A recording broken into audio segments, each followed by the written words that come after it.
I'm Timeform's flat editor David Johnson, and I've got three bets for the action on ITV on Sunday.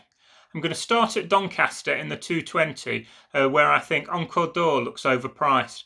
Thought he shaped really well on his reappearance at Newmarket last week. He went with loads of zest in the race that was won by Mackinac. He just didn't look all that comfortable coming down the hill. I think a return to Doncaster, obviously much flatter track, that'll suit better. He's a course and distance winner with a little bit of cut in the ground, and I'm hoping that the fitness edge that he'll have over most of his rivals can count for a fair bit. He was competitive from marks in the hundreds last year.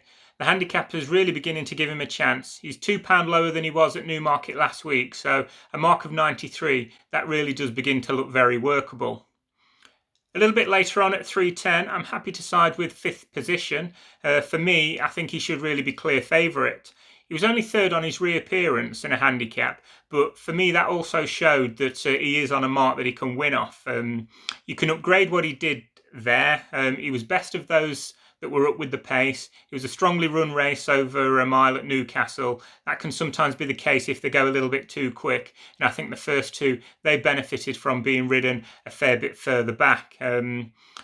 First position, his best days are definitely still ahead of him, I think. He's a lightly raced 4-year-old, and his form, it just looks a little bit stronger than the fellow 4-year-old Derivo that also heads a bet in, and that horse also doesn't yet have a run this season. Finally, it's over to Goodwood for one bet, and that's in the 325. Now, only three go to post, so it's not a particularly competitive race.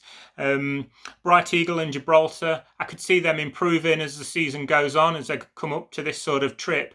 But I like what Glentide's achieved at Haydock when he was third last week. I think that sets a pretty good standard for the others to aim at here. And obviously representing Mark Johnston and Joe Fanning, it's pretty easy to see that horse getting the run of things under these conditions. And I think he's overpriced to make all in this field.